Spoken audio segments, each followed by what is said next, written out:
ರೀ ನಾನು ನಿಮ್ಮ ಪರ್ಸಿಂದ 2,000 ರೂಪಾಯಿ ತಗೊಂಡೇನ್ರಿ. ಹಾ ಓಕೆ. ರಾಹುಲ್ ನಾನು ನಿನ್ಗೊಂದು ಮಾತು ಕೇಳಿ. ಹಾ ಕೇಳು. ಅಲ್ಲೋ ನಿನ್ ಹೆಂಡತಿ ನಿನ್ ಪರ್ಸಿಂದ ರೊಕ್ಕ ತಗೊಂಡ ಅಂದ್ರೆ ನೀ ಏನು ಅನ್ಲೇ ಇಲ್ಲಲ್ಲ, ಸುಮ್ಮನೆ ಬಂದಿ. ಅದ್ರಾಗ ಅನ್ನೋದೇನಿತ್ತು, ಅವತ್ತಿನ ಸಲಾಗೆ ನಾ ದುಡಿಯಾಕತ್ತೀನಿ. ನಾ ದುಡಿಯೋದ್ರಾಗ ಆಕಿಗೂ ಹಕ್ಕೈತಲ್ಲ, ಆಕಿ ತೊಗೊಂಡ್ರೆ ಏನಾತ? ಬಟ್ ಪರ್ಸನಾಗ ಮುಟ್ಕೊಂಡು ತಗೊಳದ್ರಾಗ ಏನಿತ್ತು? ನನ್ನ ಹೆಂಡತಿ ಒಂದು ದಿನ ನನ್ನ ಪರ್ಮಿಷನ್ ಇಲ್ಲಾರ್ದ ನಂದು ಯಾವತ್ತೂ ಪರ್ಸ್ ಮುಟ್ಟಂಗಿಲ್ಲ, ಗೊತ್ತಾ ನಿಂಗೆ? ಆಕಿ ಕೇಳಂಗಿಲ್ಲ. ಯಾಕೆ ಹೇಳು? ಆಕಿ ನಿನ್ಗೆ ಅನ್ಸ್ತಾಳ? ಹೌದು, ಅಂಜಲೇಬೇಕಲ್ಲ. ಯಾಕೆ ಅಂಜ್ಬೇಕು ಹೇಳು? ಅಲ್ಲ, ಅಂಜಿಸಿ ಏನ್ ಸಾಧನೆ ಮಾಡಾವತಿ ನೀನು ನಿನ್ ಹೆಂಡತಿನ? ನಿನ್ಗೊಂದು ವಿಷಯ ಗೊತ್ತು?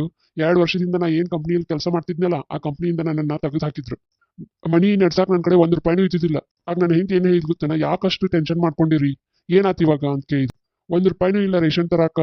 ನನ್ನ ಕಡೆ ಹೆಂಗ್ ಮಾಡ್ಲಿ, ಸೇವಿಂಗ್ಸ್ ಎಲ್ಲ ಖಾಲಿ ಆಗೈತೆ ಅಂತ ಆಕಿ ಮುಂದೆ ಹೇಳ್ಕೊಂಡ್ರೆ ನಾನು ಆ ತಾಣ್ಣ ಏನ್ ಸೇವಿಂಗ್ಸ್ ಮಾಡಿ ಇಟ್ಕೊಂಡಿದ್ಲಲ್ಲ, ತನ್ನ ಶಾಪಿಂಗಿಗೆ ಅಂತ ರೊಕ್ಕ ಕೊಟ್ಟಿದ್ದ, ಅದನ್ನೆಲ್ಲ ಕೂಡಿಟ್ಟು ನನಗೆ ಕೊಟ್ಲು. ಇನ್ನೂ 1 ತಿಂಗಳು ನೀವು ಆರಾಮ್ಸೆ ಜಾಬ್ ಹುಡುಕ್ಬಹುದು ಅಂತ ಹೇಳಿ. ಆಕೆ ಯಾವತ್ತು ದುಡ್ಡನ್ನ ಬಿಕ್ಕ ಬಿಟ್ಟು ಯಾವತ್ತೂ ಖರ್ಚು ಮಾಡಿಲ್ಲ, ನನಗೋಸ್ಕರ ಸೇವ್ ಮಾಡಿ ಇಟ್ಕೊಂತಾನೆ ಇರ್ತಾಳೆ. ಅದು ಅಲ್ಲದೆ ನನ್ನ ಕಷ್ಟ ಕಾಲದಲ್ಲಿ ಅಕ್ಕಿ ಆಗ್ಯಾಳ ಅಂದ್ ಬಳಕ ನಾ ದುಡಿಯೋ ದುಡ್ಡನ್ನ ಹಾಕೊಳಗ ಆಕಿ ಇಲ್ಲ ಅಂತ ಯಾಕೆ ಹೇಳ್ತೀಯ?